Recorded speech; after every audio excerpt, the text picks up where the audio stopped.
Bonjour, nous sommes sur le plateau d'Azinat.com et nous recevons aujourd'hui Kamel Chibli. Bonjour Kamel. Bonjour Eric. Alors nous sommes dans le cadre des régionales 2021 et donc vous êtes candidat et tête de liste pour l'Ariège avec Carole Delga sur la liste l'Occitanie en commun. Alors vous êtes je ne dirais pas l'homme et la femme à abattre, mais vous êtes ceux qui ont un bilan à défendre face à vos concurrents. Donc on va faire d'abord, avant de parler du futur, d'un éventuel deuxième mandat, on va parler de ce bilan. La région Occitanie et l'équipe de Carole a fait beaucoup de choses, selon vous, pendant le dernier mandat. Il me semble que vous, on vous a vu courir à droite et à gauche dans toute la région Occitanie sur le sujet sport et jeunesse et éducation. Mais il y a bien d'autres choses que la région a engagées. Alors on vous écoute. Ben oui, on a un bilan à défendre, forcément. On a une région, c'est la première élection versus Occitanie, puisque je vous rappelle que cette région n'existait pas il y a encore 6 ans en arrière. Donc c'est un grand challenge, un challenge d'unité, d'abord d'unir deux anciens territoires qui s'appelaient Languedoc-Roussillon, Midi-Pyrénées. Donc créer les conditions d'une fusion en faisant en sorte qu'on fasse région pour les habitants de la région, créer des politiques nouvelles, harmoniser les politiques existantes. Donc ça a été le pari qu'on a eu à relever pendant ces 6 années, avec des objectifs importants. C'est celui bien sûr d'être à la région des solutions aux problèmes des habitants de cette région, mais aussi la région des solutions pour essayer de pallier un certain nombre de difficultés que peuvent connaître certains territoires. Je pense notamment des territoires les plus éloignés des grandes métropoles, auxquels l'économie n'est pas forcément florissante. La question des services publics, la question des déserts médicaux, mais aussi la question aussi, puisque vous avez fait référence à ma délégation en tant qu'éducation, jeunesse et sport, c'est la manière dont on accompagne l'ensemble des territoires dans leur diversité, avec des disparités importantes. Donc oui, vous avez dit j'ai sillonné, mais c'était aussi un engagement qu'on a pris. On est une région qui a doublé de volume, mais avec une exigence de proximité beaucoup plus importante qu'avant. On ne fait plus de la politique comme on faisait nos prédécesseurs. Il y a une exigence de présence, de proximité, mais pas que, mais aussi une exigence de solution et d'essayer de faire en sorte que la région ne soit pas uniquement un logo ou un drapeau, mais vraiment elle apporte des solutions. Et c'est ce qu'on a dans le bilan, d'ailleurs, un bilan très important qui a permis notamment à montrer que la région était là dans le quotidien des habitants de cette région Occitanie, Pyrénées-Méditerranée. Alors il faut rappeler que vous avez été amené à construire cette région, bien entendu, puisqu'avant on en avait deux. Aujourd'hui, on est sur l'Occitanie et vous avez aussi, comme le gouvernement, vous avez quand même vécu cette pandémie dans laquelle nous sommes encore, donc avec les difficultés économiques, sociales que ça a engagé. Donc on verra peut-être dans le bilan ce qu'a apporté la région. Avant toute chose, vous parliez donc de logo et de communication.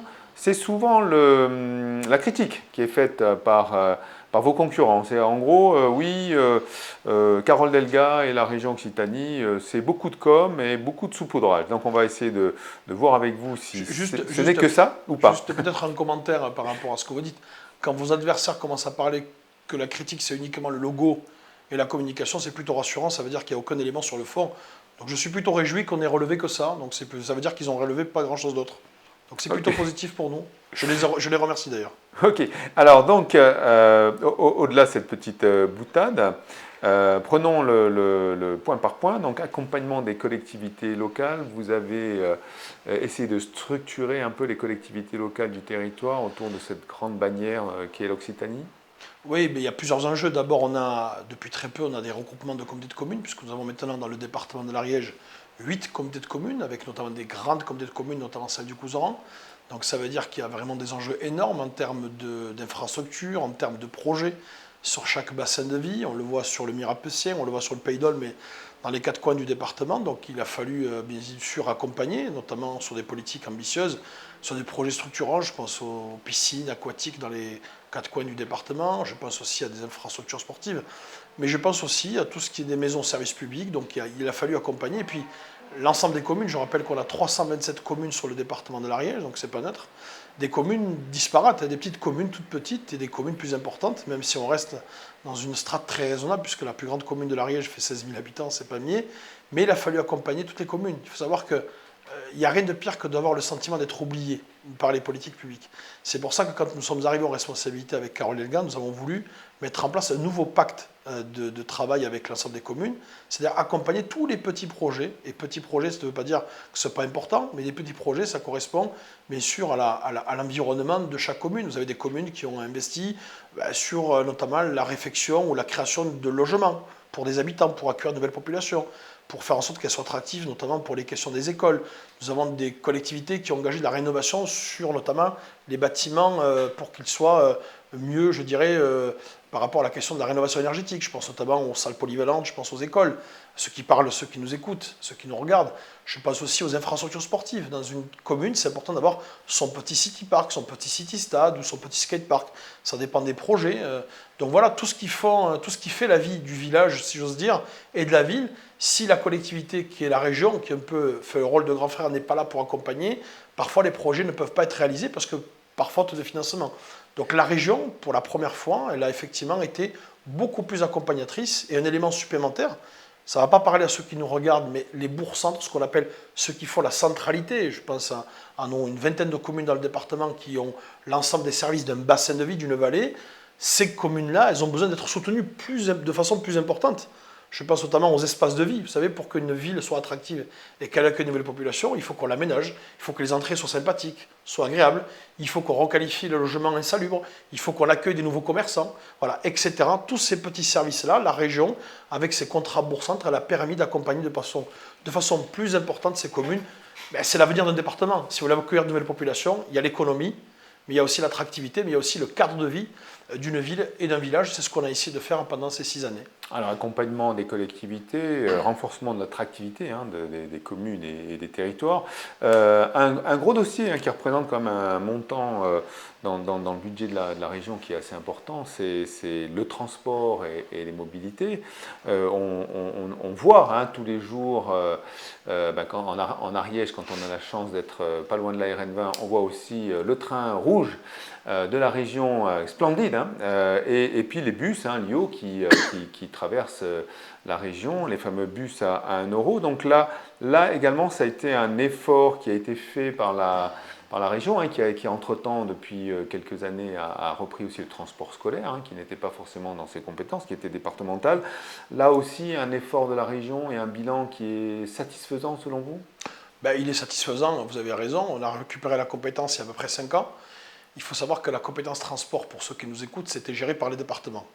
Et dans cette région, c'est la région où il y a le plus de départements de France. Nous avons 13 départements. Il y avait 13 modes de gestion des transports scolaires. Donc vous imaginez quand il faut harmoniser la difficulté qui a été la nôtre pour harmoniser. Ceci étant, on ne s'est pas contenté d'harmoniser, on a créé une offre nouvelle avec une augmentation de transport scolaire, une augmentation de transport usagé, bien sûr. Ça, vous l'avez dit, avec notamment les bus à 1 euro. On a aussi été dans la continuité de ce qu'a fait le département. Mais on l'a agrandi et donc forcément l'offre est plus importante qu'avant puisque la première des discriminations dans ces départements ruraux, c'est la mobilité. Pour les jeunes, pour les personnes âgées, c'est comment on peut se rendre au marché, pour faire les courses, aller rendez-vous chez le médecin. Donc ça a été une volonté très forte de Carole Delga. Nous avons été, je pense, au rendez-vous de cette compétence qui est très importante pour nous. Et puis le transport scolaire, forcément, puisqu'on assure le transport des élèves depuis la maternelle ou du primaire jusqu'au lycée. Et là, pour le coup, nous avons fait en sorte d'harmoniser, mais on a aussi baissé le tarif, puisqu'on est aujourd'hui à peu près 45 € la carte scolaire. Et dès cette rentrée scolaire de septembre, nous aurons la gratuité totale du transport scolaire pour l'ensemble des élèves de cette grande région. Donc c'est pas neutre, c'est plus de 300 000 jeunes, donc 300 000 familles qui vont pouvoir bénéficier de la gratuité. C'est autant d'argent qui peuvent être dépensés ailleurs, mais ça permet aussi d'offrir un service de qualité. Donc sur le transport, oui. Après, on fait partie de ces départements auxquels il y a une ligne ferroviaire. Vous faisiez référence au TER, notamment sur le transport. Je vous rappelle qu'on s'est battu pour ce transport, notamment de ce transport du train, faire en sorte que la Tour de Carole, Paris-La Tour de Carole soit maintenue. Nous sommes battus pour maintenir ce fameux train de nuit auquel chacun est attaché, qui relie la capitale à l'Espagne en passant par l'Ariège. Mais c'est aussi l'augmentation avec la possibilité d'avoir du fret, je pense notamment aux entreprises. C'est aussi une manière de faire du transport propre. Si on permet de limiter le nombre de camions sur les routes, c'est autant d'économies, mais surtout d'économies, je dirais, de pollution. Et ça, c'est pas neutre dans le contexte actuel. Et puis, bien évidemment, on a ce projet du train à 1 euro qui qui aujourd'hui est en place, qui permet aux jeunes de pouvoir voyager et circuler à des tarifs préférentiels. Et la question des mobilités, je vous le dis, c'est une des discriminations les plus importantes, et je crois que c'était très important d'être au rendez-vous. Alors, ce n'est pas encore tout fini, on a encore quelques années, si les électeurs nous font confiance, pour essayer d'augmenter ces différents projets. Bon, on verra ça pour le futur, parmi les questions sur le programme. Allez, on va quand même parler de sport, de jeunesse et d'éducation, puisque c'est quand même votre délégation. Et donc, allez, quel est le bilan en particulier de l'équipe de Carole et d'Elga, ainsi que Kamel Chibi, son vice-président en charge? Le bilan, c'est du sport pour tous et partout. Ça, c'était... ce n'est pas qu'un slogan, nos détracteurs, ce n'est pas qu'une communication, les clubs peuvent témoigner. C'était d'essayer d'accompagner l'ensemble des clubs de la région dans leur territoire, là où ils sont. Pour l'Ariège, c'est pareil, c'est-à-dire on a des petits clubs, c'est pas péjoratif, mais qui font la vie du village, qui font la vie d'un quartier. Et ces clubs-là, aujourd'hui, s'ils ne sont pas accompagnés, ils ont du mal à tenir. Et puis, vous l'avez dit, il ne faut pas oublier qu'on sort d'une période, on n'est pas encore sorti d'une période sanitaire complexe, puisque l'ensemble du monde sportif comme du monde culturel a été à l'arrêt, avec parfois des grandes difficultés financières, des baisses de licenciés, des bénévoles qui ne reviennent pas. Donc c'est un pari important qu'il faut relever et faire en sorte de les faire revenir. Donc la région, elle a accompagné l'ensemble des clubs, c'est-à-dire qu'aujourd'hui, sur 17 000 clubs en région, on a accompagné quasiment 6 000 clubs. Et dans ces clubs, c'est ce qu'on appelle l'aide au matériel. Vous savez, beaucoup de clubs, ceux qui nous écoutent, nous regardent, vont le comprendre. Il y a des petits clubs qui ont des petites écoles de foot, de handball, de volley, de basket, de rugby, mais qui leur manque parfois ce 1 000, ce 2 000 euros, qui permet d'acheter du matériel, des ballons, des maillots, des plots, des choses classiques. Et aujourd'hui, la région, elle permet de financer 50% de l'achat du matériel qui est à destination des enfants. Donc, c'est pas rien. Et vous pouvez déposer le dossier à n'importe quel moment. Ça, c'est une réponse concrète. Il y en a d'autres, bien sûr, les clubs un peu plus importants qu'on accompagne. Je pense au Sporting de Saint-Giron, je pense au SCA de Pamiers, je pense à l'Usenac en foot, à Pamiers, bref. On a aujourd'hui des clubs qui permettent effectivement de faire parler de l'Ariège au-delà des frontières de la région. Donc, cela c'est accompagné. Puis, il y a les événements. Et ici, on est bien placé pour le savoir. On a la route d'Occitanie qui va bientôt arriver en Ariège, qui permet aussi de faire parler du département autour du vélo. On a l'Ariégeoise qui malheureusement a été annulée pour des questions sanitaires. On a les trails que vous connaissez, le trail des Citadelles, pas très loin d'ici. Donc voilà, tout ça fait en sorte que l'on puisse accompagner. Et puis, l'élément important qui est aussi plus qu'important, si on veut augmenter la pratique et le nombre de licenciés, c'est les infrastructures. En France, on est un peu dans une difficulté, c'est celle d'avoir des équipements qui sont quand même un peu délabrés, pour être clair. Donc il y a besoin de rénovation. On l'a fait ici à Mirepoix avec la piscine, notamment de la communauté de communes, qu'on a accompagné à hauteur de 600 000 euros. Mais on a d'autres projets qui arrivent. On a des voies vertes qu'on accompagne, mais on a aussi des projets de gymnase. On l'a ici à Mirepoix, puisqu'on a mis on a mis en place un complexe sportif de grande qualité qui porte aujourd'hui le nom de Perrine-Lafont et qui va permettre aux enfants de ce territoire de pouvoir accéder au sport, de pratiquer du sport en association, puisque pour pratiquer du sport, notamment en salle, il faut avoir des infrastructures. Donc voilà, donc c'est aussi une fierté que nous avons. Et pour terminer, parce qu'on est très sensible à la pratique du sport scolaire, on est la seule région en France à avoir mis en place une aide dans la carte jeune de 15 euros pour chaque élève qui s'inscrit, qui prend une licence qu'on appelle l'UNSS. Donc ça, c'est une aide qui permet de prendre quasi totalement la charge de la carte UNSS. Et donc, on a fait en sorte d'augmenter le nombre de licenciés. C'est-à-dire qu'on est passé de 15 000 licenciés en région à quasiment 45 000 licenciés grâce à cette aide de 15 euros. Voilà, donc c'est vraiment du concret et ça permet d'augmenter la pratique du sport scolaire, mais aussi du sport, je dirais, dans les associations classiques. Et dans ce département-là, un département d'Ariège auquel on sait très bien que le sport est un élément important de la vitalité de notre territoire, mais aussi d'émancipation pour l'ensemble de nos jeunes.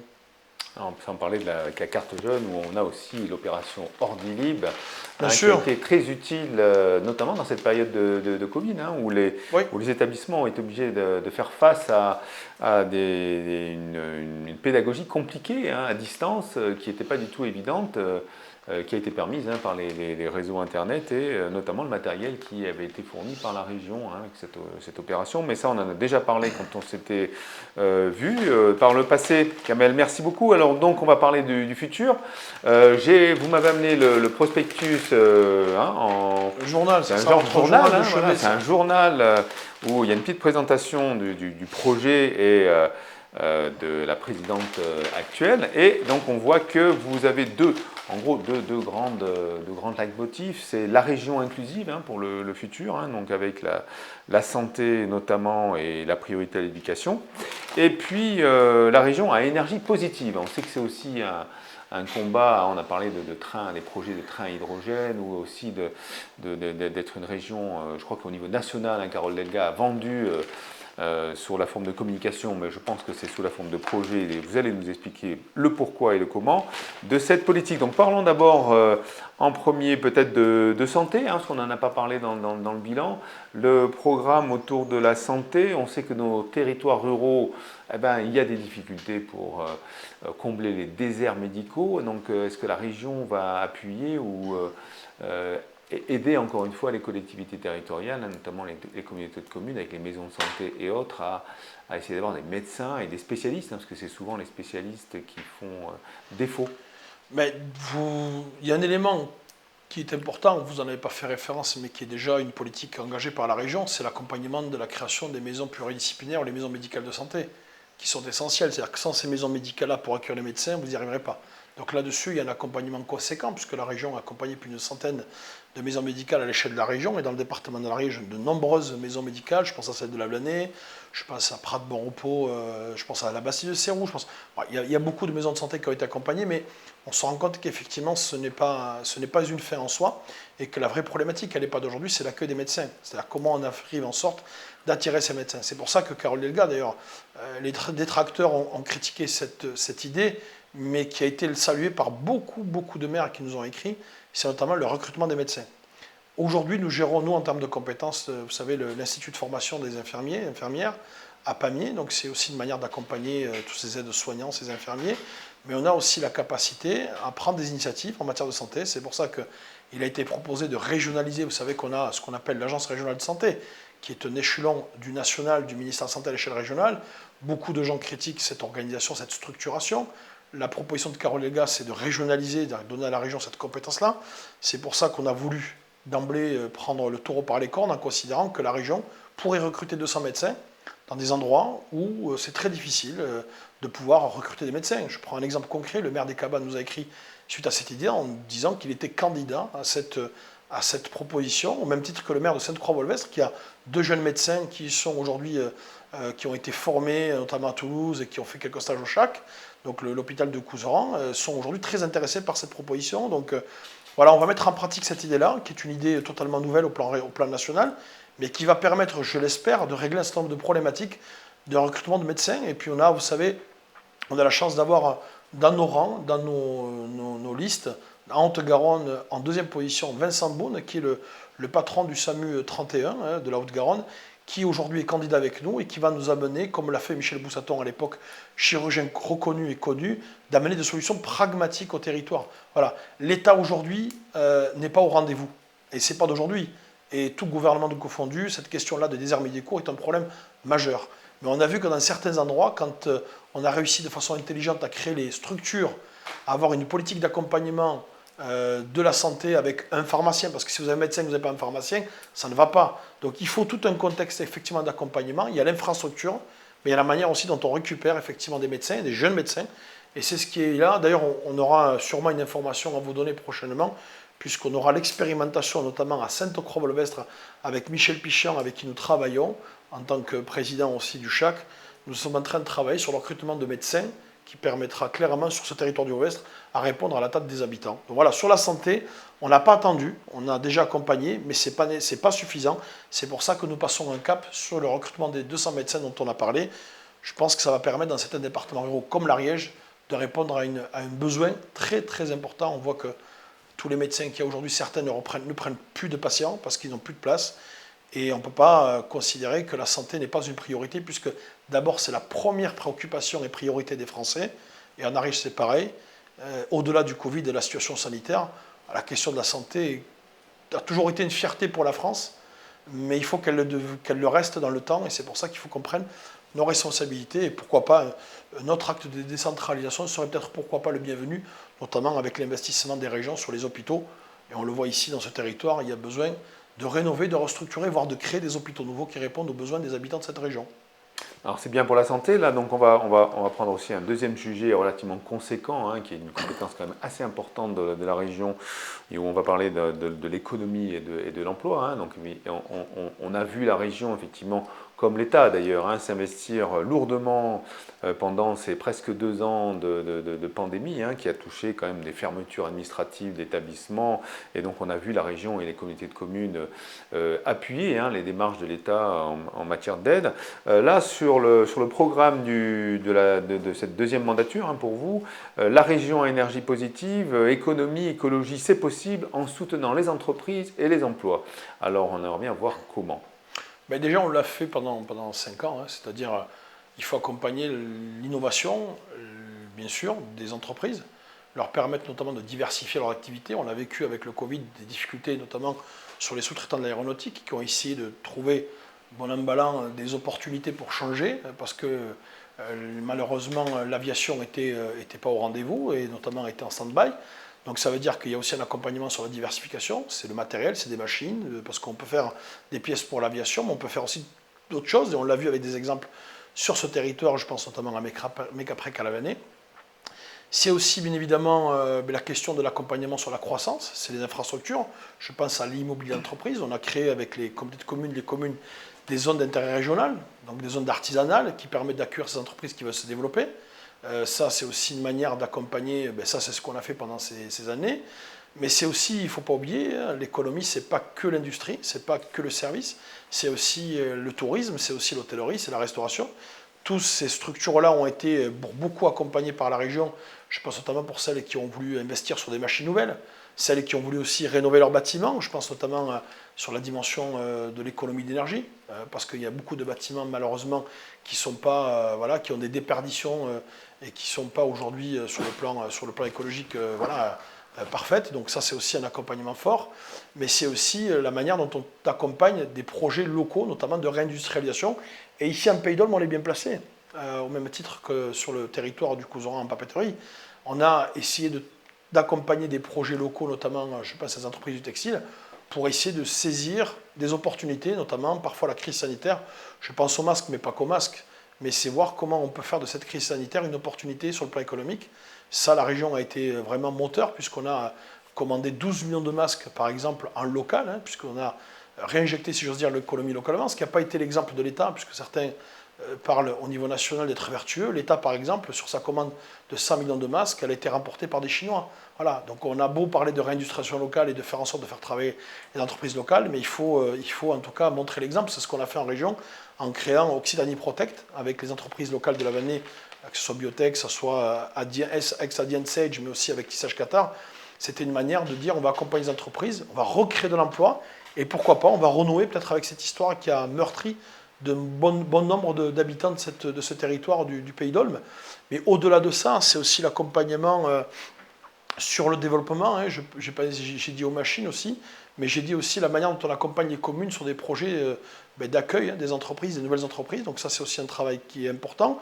Je pense aussi avec le département au très haut débit, puisque je vous rappelle que le très haut débit est un élément incontournable, puisque là, on est en interview vidéo. On sait très bien que pour faire ce genre d'interview, il faut être équipé, il faut avoir du très haut débit, il faut avoir la fibre, etc. Donc là, la région, elle a accompagné quasiment à hauteur de 20 millions d'euros le département, qui s'est engagé à faire en sorte que la fibre arrive partout dans tous les territoires de ce département. Voilà, je pourrais détailler encore plus, mais sur le plan économique, c'est très important, mais c'est aussi la manière dont on forme les jeunes, dont on permet aux jeunes de pouvoir, on va dire, leur présenter des emplois qui sont aujourd'hui non pourvus.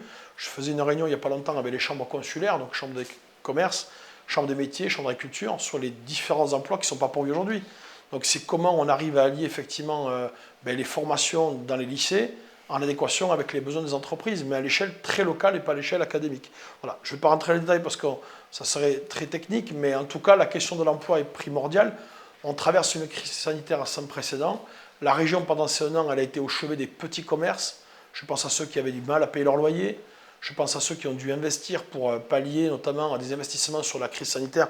Je pense notamment à tout ce qui était nécessaire pour respecter la distanciation et les règles sanitaires qui étaient imposées.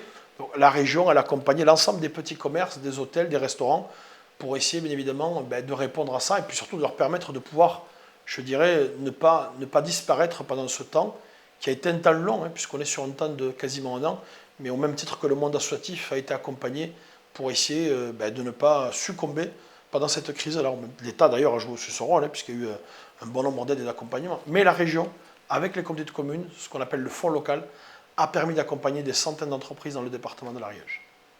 Alors en fait, parlons pour le futur d'un secteur dont on n'a pas trop parlé, que je vais relier, parce que comme ça, quelque part en Ariège, on va s'y reconnaître. Donc votre ambition, c'est de préserver le patrimoine naturel. Donc on sait que nous, en Ariège, les montagnes, ce territoire préservé que l'on vante.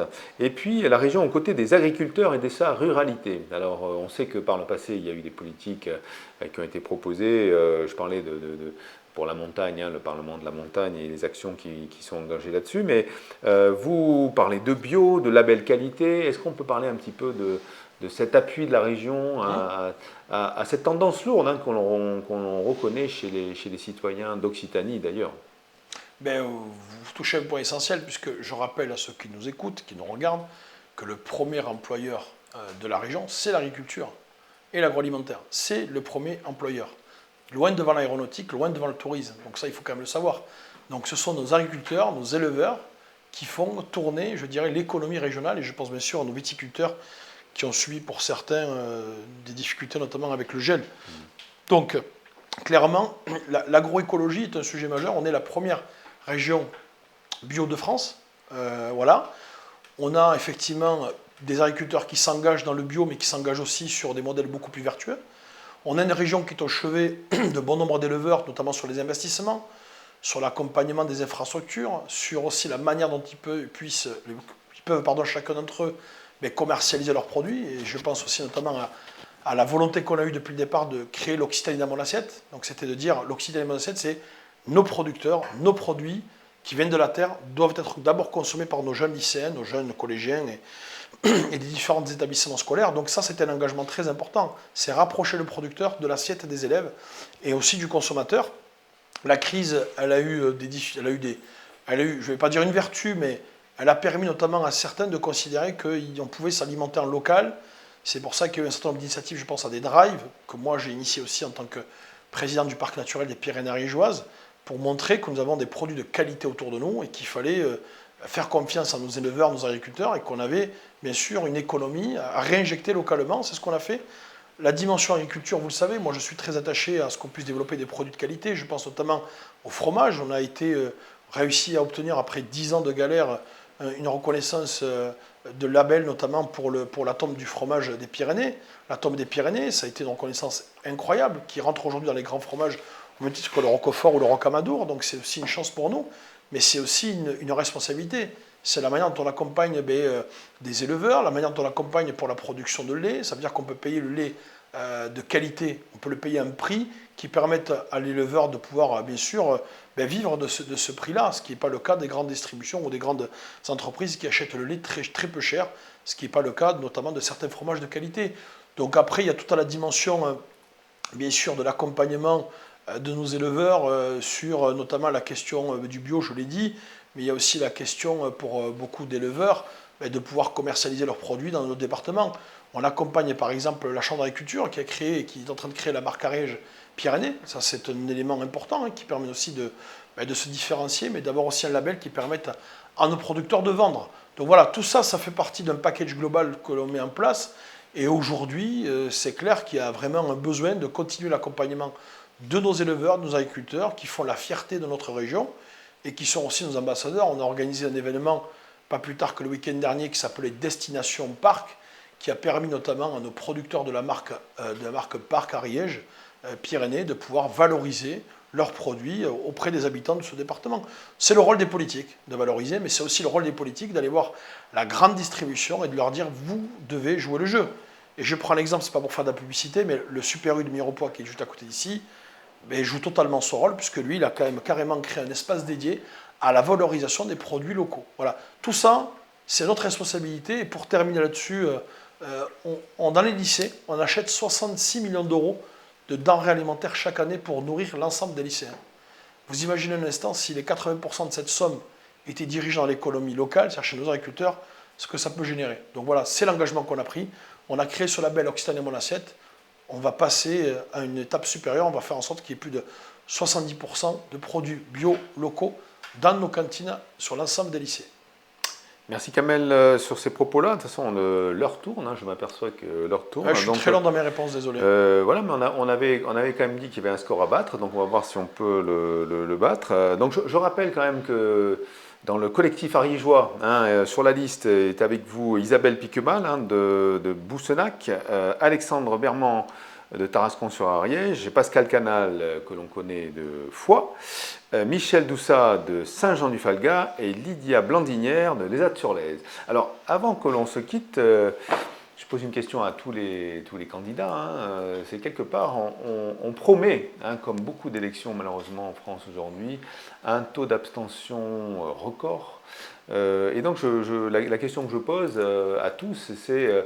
à votre avis, est-ce que l'abstention pour les régionales, hein, ce sera aussi peut-être pour les départementales, montre un désintérêt en fait de la chose politique ou de la chose régionale? Est-ce que quelque part, est-ce que la région, est-ce que quelque part peut-être le combat hein, de Carole Delga qui était d'unifier toute la population de Midi-Pyrénées et d'Anglo-Cression à l'époque autour d'une même bannière occitane, est-ce que quelque part ça désintéresse les gens et que les gens n'ont pas une bonne lecture en fait de ce que c'est la région et quelle est l'importance de la région? Non, je pense pas du tout. Je pense que la plupart des gens sont...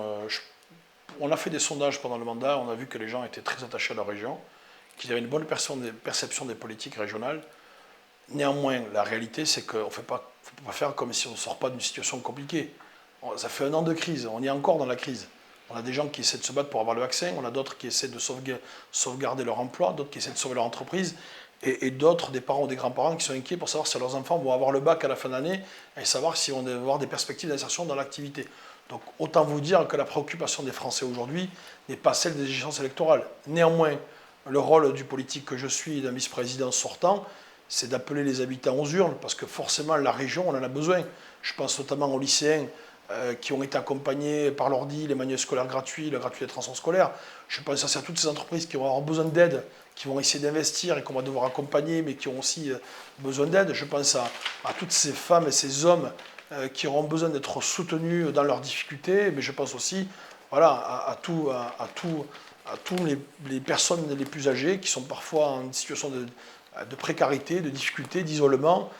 Tous ces hommes et ces femmes dans ces territoires, ces femmes et ces hommes, pardon, auront besoin de la puissance publique, des collectivités locales. L'avantage qu'on a, nous, région, même si on est grand, on est en proximité et on essaie d'être une région qui parle le plus aux habitants de cette grande région Occitanie. Voilà. Mais je pense, en tout cas, moi, pour donner un message de conclusion, si j'ose dire, je les invite vraiment massivement à venir voter, peu importe ce qu'ils doivent voter. Bien sûr, je souhaite à ce qu'ils votent Carole Delga et l'Occitanie en commun et moi-même en tant que tête de liste, mais qu'ils aillent voter, qu'ils aillent s'exprimer. Puis la confusion, vous savez, on est à moins d'1 an des échéances présidentielles, et dans l'esprit des gens, il y a une confusion. Et puis vous savez, il y a mes concurrents, eux, ce qui les intéresse, c'est plutôt la présidentielle que le régional. Nous, ce qui nous intéresse, c'est le devenir des habitants de cette région.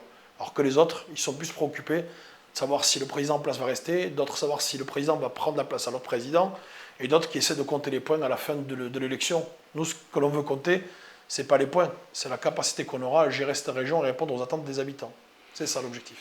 Bien, merci Kamel. De toute façon, on a parlé pratiquement pendant une demi-heure, mais on n'a pas eu le temps d'évoquer tous les sujets. Donc, on invite les gens à regarder ce prospectus comme ils vont le découvrir dans leur boîte aux lettres, comme pour tous les autres candidats. Donc, Carole Delga, l'Occitanie en commun, avec notre tête de liste Kamel Chibli pour l'Ariège. Et donc, c'est pour les élections régionales des 20 et 27 juin. Merci beaucoup, Kamel. Merci à vous, merci à Zinat. J'étais long. Combien 30 minutes. Ouais, mais attends, j'étais long. Non. Il y a 10 minutes.